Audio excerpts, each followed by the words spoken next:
everyone, so today we're going to be reading Harry Potter and the Chamber of Secrets by J.K. Rowling. So we'll do from page 1. Not for the first time, an argument had broken out over breakfast at number 4 Privet Drive. Mr. Vernon Dursley had been woken in the early hours of the morning by a loud hooting noise from his nephew Harry's room. "Third time this week!" he roared across the table. "If you can't control that owl, it'll have to go."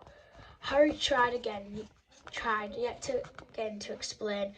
"She's bored," he said. "She's used to flying around outside. If you could just let her out for a night." "Do I look stupid?" snarled Uncle Vernon, a bit of fried egg dangling from his bushy moustache. "I know what'll happen if that owl's let out." He exchanged the dark looks with his wife Petunia. Harry tried to argue back, but his words were drowned by a long belch from the Dudley's son, Dudley. "I want more bacon." "There's more in the frying pan, sweetums," said Aunt Petunia, turning misty eyes on her massive son.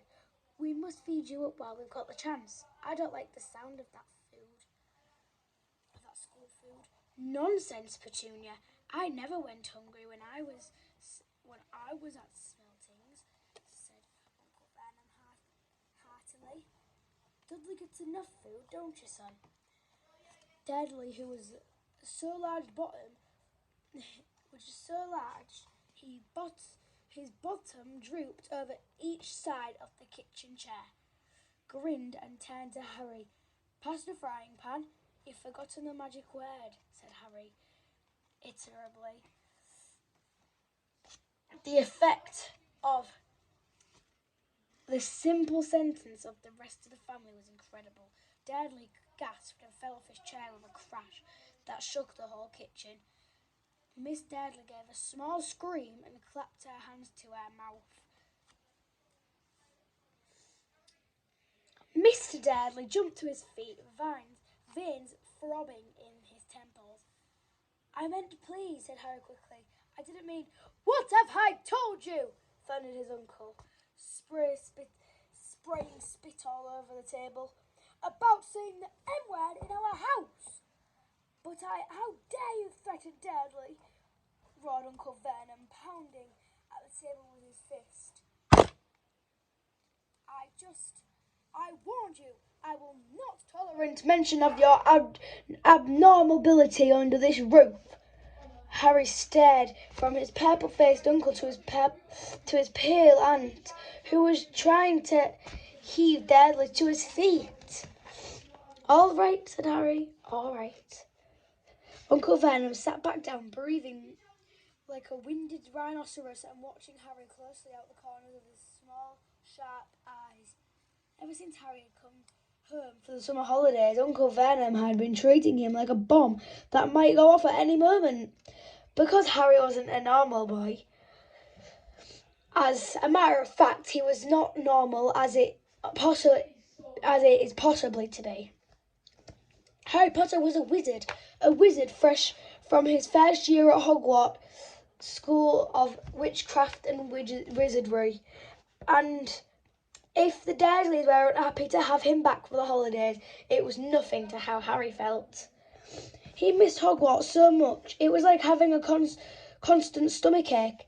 He missed the castle with its secret passageways and his lessons through perhaps not Snape, the Persian's master.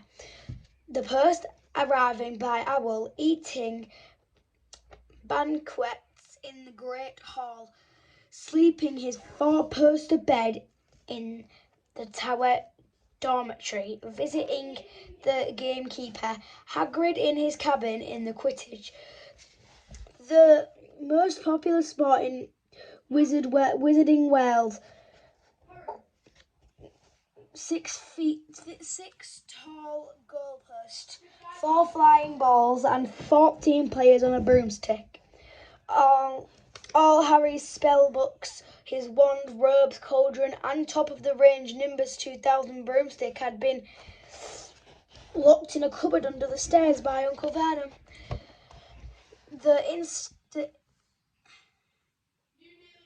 instant Harry had come home, what did the Dursleys care if Harry lost his place in the house Quidditch team? Because he hadn't practiced all summer. What was it to the Dursleys if Harry went back to school without any of his homework done? The Dursleys were what wizards called muggles, not a drop of magic blood in their veins. And as far as they were concerned, having a wizard in the family was a matter of deepest shame. Uncle Vernon had even padlocked Harry's owl, Hedwig, inside her cage to stop carrying messages to anyone in the wizarding world. Harry looked nothing like the rest of the family. Uncle Vernon was large and necklace with an enormous black moustache. Aunt Petunia was horse-faced and bony. Dudley was blonde, pink, and porky. Harry, on the other hand, was small and skinny, with brilliant green eyes and jet black hair that was always untidy. He wore round glasses, and on his forehead was a thin, lightning-shaped scar.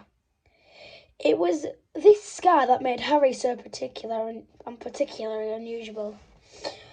Even for a wizard, the scar was the only hint of Harry's very mysterious past, for of the reason he had been left on the Dudley's doorstep 11 years ago. At the age of 1, Harry somehow survived a curse from the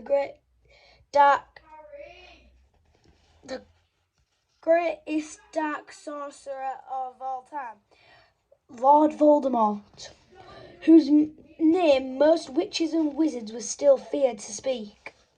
Harry's parents had died in Voldemort's attack, but Harry had escaped with his lightning scar, and somehow nobody understood why. Voldemort's powers had been destroyed the instant he had failed to kill Harry.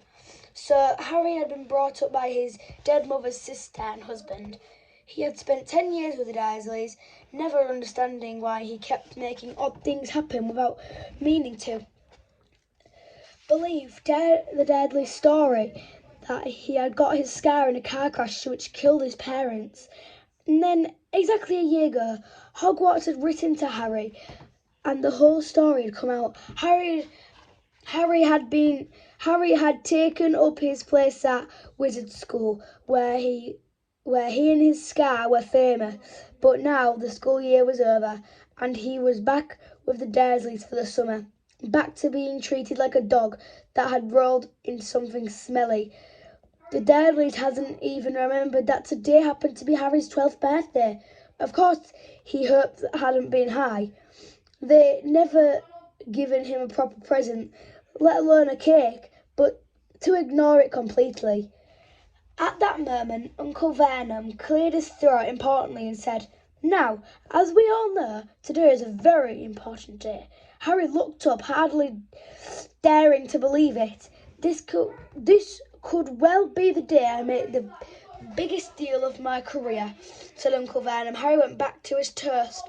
Of course, he thought bitterly Uncle Vernon was talking about the stupid dinner party. He had been talking of nothing else for a fortnight. Some rich builder and his wife were coming to dinner, and Uncle Vernon was hoping to get a huge order from his Uncle Vernon's company made drills.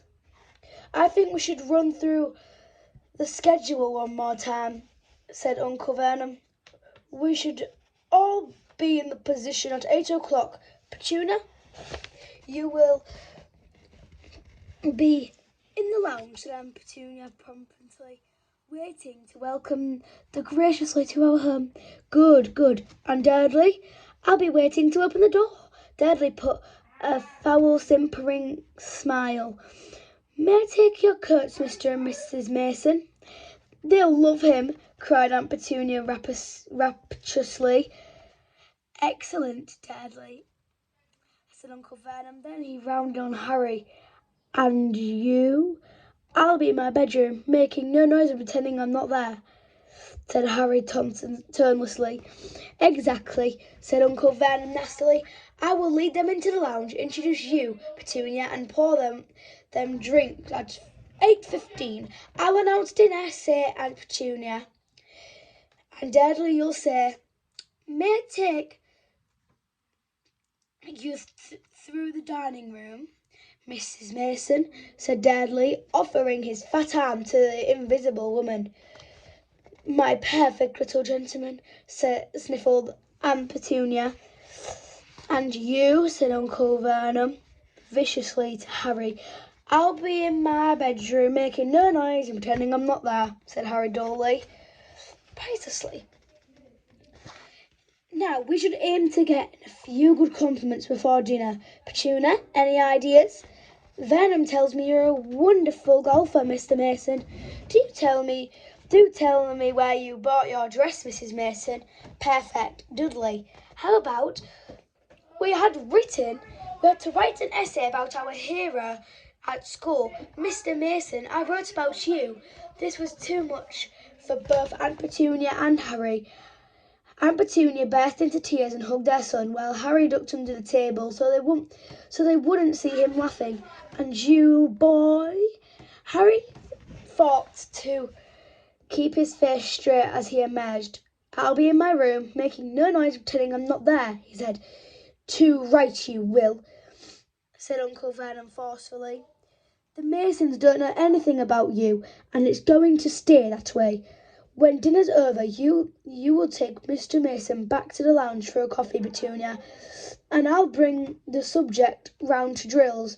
With any luck, I'll have the deal signed and sealed before the news at 10. We'll be shopping for a holiday in Majorca for this time tomorrow. Harry couldn't feel too excited about this. He didn't think the Dursleys would like him any better in Majorca than they did in Privet Drive. Right, I'm off into town to pick up the dinner jackets for your aunt's way while she's cleaning. Harry left through the back door. It was a brilliant sunny day. He crossed the lawn, slumped down onto the garden bench and sang under his breath. Happy birthday to me, happy birthday to me. No cards, no presents, and he would be spending the evening pretending to not exist. He gazed miserably into the hedge. He had never felt so lonely. More than anything else at Hogwarts, more even than playing Quidditch. Harry missed his best friend Ron Weasley and Hermione Granger. They, however, didn't seem to be missing him at all. Neither of them had written to him all summer, even though Ron had said he was going to ask Harry to come and stay countless times. Harry had been on the point of unlocking Hedwig's cage by magic and sending her to Ron and Hermione with a letter, but it wasn't worth the risk. Unraged wizards were not allowed to use their magic outside of school. Harry hadn't told the Dursleys this. He knew it was only the terror that he might turn them all into dung beetles that stopped them from locking him in the cupboard under the stairs with his wand and broomstick. For the first couple of weeks back, Harry had enjoyed muttering nonsense words under his breath and watching Dudley tearing out the room as fast as his fat legs would carry him. But the long distance from Ron and Hermione had made Harry feel so cut off from the magic word that even taunting Dudley had lost its appeal. And now Ron and Hermione had forgotten his birthday. What wouldn't he give now for a message from Hogwarts from any witch or wizard? He'd mostly be glad of a sight of archenemy Draco Malfoy, just to be sure he hadn't had it all in a dream. Not that his whole year at Hogwarts has been fun. At the very end of the term, Harry had come face to face with none other than Lord Voldemort himself. Voldemort might be a ruin of his former self, but he was still terrifying, still cunning, still determined to regain power. Harry had slipped through Voldemort's clutches for a second time now, but it had been a narrow escape, and even now, weeks later, Harry kept walking into the night, drenched in cold sweat, wondering where Voldemort was now. Remembering his livid face, his wide, mad eyes, Harry suddenly sat bolt upright on the garden bench. He had been staring absent-mindedly into the hedge, and the hedge was staring back. The hedge was staring back. Two enormous green eyes had appeared among the leaves. Harry jumped to his feet, and just as a jeering voice floated across the lawn, "I know what day it is," sang Dudley, waddling towards him. The huge eyes blinked and vanished. "What?" said Harry, not taking his eyes off the spot where they had been. "I know what day it is," Dudley repeated, coming right up to him. "Well done," said Harry. "So you've finally learned the days of the week. Today's your birthday," sneered Dudley. "How come you haven't got any cards? Haven't you got any friends at that freak play?" "Better not let Mum hear you talk about my school," said Harry coolly. Dudley hitched up his trousers, which were slipping down his fat bottom. "Why, you're staring at the hedge," he said suspiciously.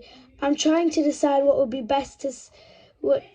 best spell to set it on fire," said Harry.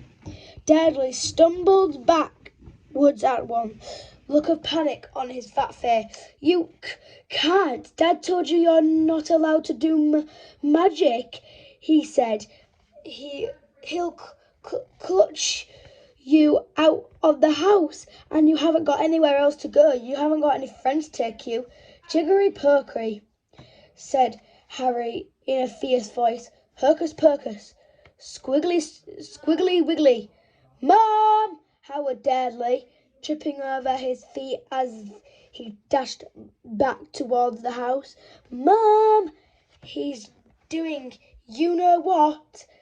Harry paid dearly for his moment of fun, as neither Dudley nor the hedge was in any way of her. Aunt Petunia knew he hadn't really done magic, but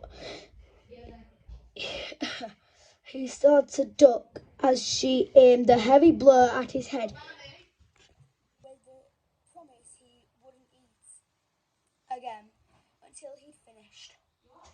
While Dudley lolled around watching and eating ice creams, Harry cleaned the windows, washed the cars and mowed the lawn, trimmed the flower bed, pruned and watered the roses, and repainted the garden bench. The sun blazed overhead, burning the back of his neck. Harry knew he wouldn't have risen to Dudley's bait, but Dudley had the very thing Harry had been thinking himself. Maybe he didn't have any friends at Hogwarts.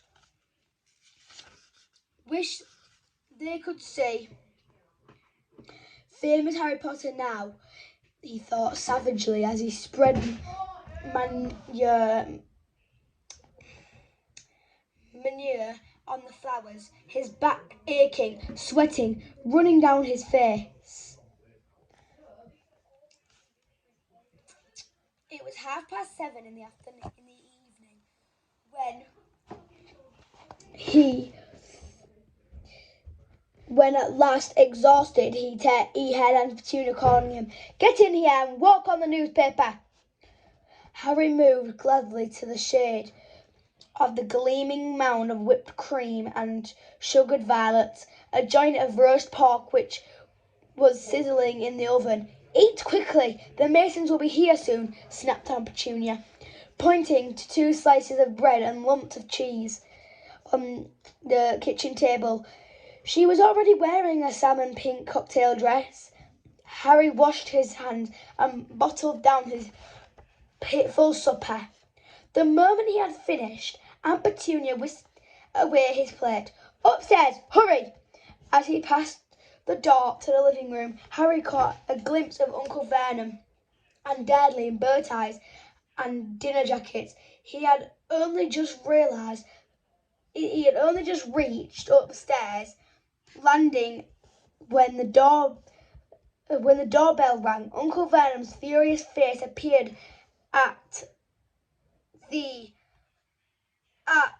foot of the stairs. Remember, boy, one sound. Harry crossed to his bedroom on tiptoe, slipped inside, closed the door, and turned to collapse on his bed.